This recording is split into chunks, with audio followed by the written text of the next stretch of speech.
Good morning guys, કેમ છો બધા? મજામાં જ હશો ને? હું તો છું બહુ જ મજામાં. અને આજે છે રવિવાર છે એટલે મારે જવું છે બહાર ગામ.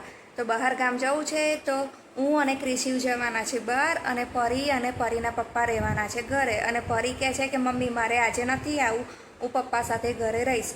તો અત્યારે થઈ ગયા છે 9 અને મારે છે 10:30 વાગ્યાની ટ્રેન. તો મેં અત્યારે છે સવારમાં ઉઠીને ખાવાનું બનાવી દીધું છે, પરીનું અને પરીના પપ્પાનું. અને કિશુને કેટલી બધી ઉતાવળ છે જવાની. તો જો આજે મેં ખાવાનું શું બનાવ્યું છે બતાવું. ચાલ, બનાવી છે મસ્ત સૂકી ભાજીનું શાક બનાવ્યું છે અને ભાત બનાવ્યો છે. અને આની અંદર છે રમકડા. તો મેં બધું ખાવા બનાવીને આવી રીતે રસોડા પર મૂકી દીધું છે. અને હું અને ક્રિશિવ જવાના છે ટ્રેનમાં.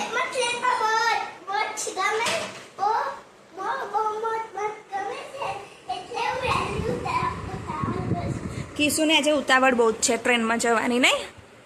કારણ કે એને એટલી બધી ઉતાવળ છે. અને કેમ એ ઉતાવળ કરે છે કે એનો ભાઈબંધ જયું આવવાનો છે સાથે, એટલે.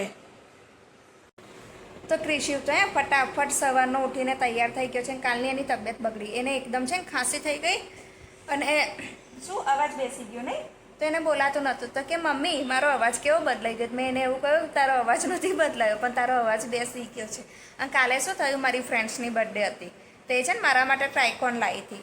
હવે અમે તો નાનાનું સેલિબ્રેશન કરીએ ત્યારે એકબીજાના છોકરાઓને ખવડાવી દઈએ છીએ, સેલિબ્રેશનમાં બોલાવીએ છીએ. તો અમે મોટા તો અમે થોડા સેલિબ્રેશન કરીએ, પણ એ મારી બેસ્ટ ફ્રેન્ડ છે. તો એ છે ને ટ્રાયકોન લઈને આવી હતી, જેની જોડે સારું રિલેશન છે, સારું બોન્ડિંગ છે, સારું બને છે.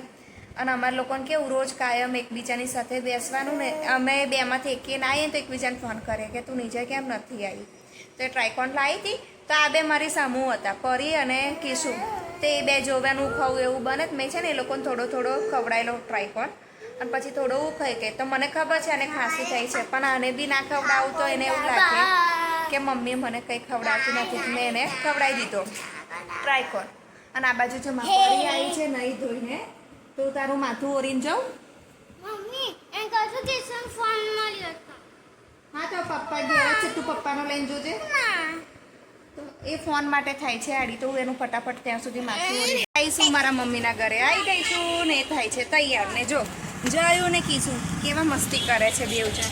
હવે અમે અહીંયા મેં પાર્કિંગમાં મૂકી દીધું છે મારું એક્ટિવા, અને અહીંથી જઈશું અમે રિક્ષામાં રેલવે સ્ટેશન. તો અમે આવી ગયા છીએ આણંદ રેલવે સ્ટેશને. હવે જઈશું અંદર. કિશુ, જયું, હીરું જાણે કે પાવાગઢના પગથિયા ચડતા હોય ને એમ ફટાફટ ચડે છે.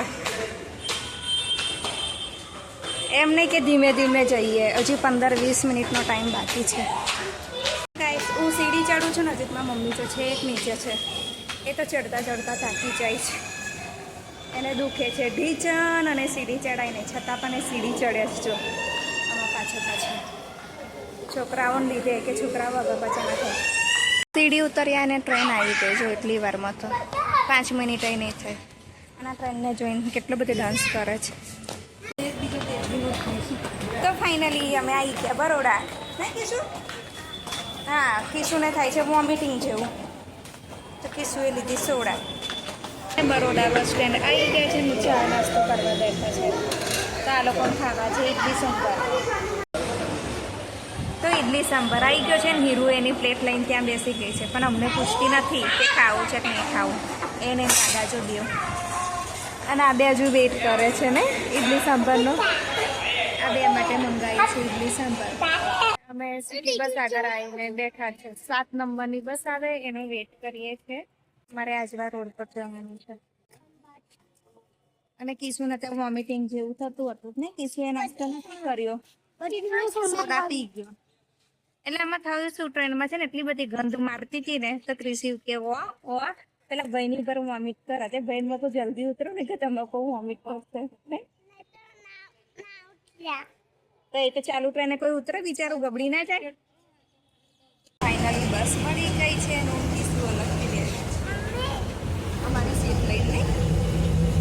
અને અમારી પાછળ છે જયુના દાદા અને હીરુના બાબે. હવે અમે જઈશું ઘર બાજુ, આણંદ જઈશું, પછી ત્યાંથી જઈશું સલૂનમાં કિશુના બાળ કપાવવા માટે. કારણ કે બુધવારથી થાય છે ગુરુવારથી થાય છે શ્રાવણ મહિનો એટલે વાળ ના કાપવામાં એક આજે એનું નાના નાના વાળ કરાવી દઈશું નાના નાના સ્ટાઇલિશ કે સાદા કિશુએ જીદ કરી ચેન લેવા માટે જો અને ચેન લીધી છે તો કિશુની ચેન કેવી છે મને કમેન્ટ્સમાં અવશ્ય જણાવો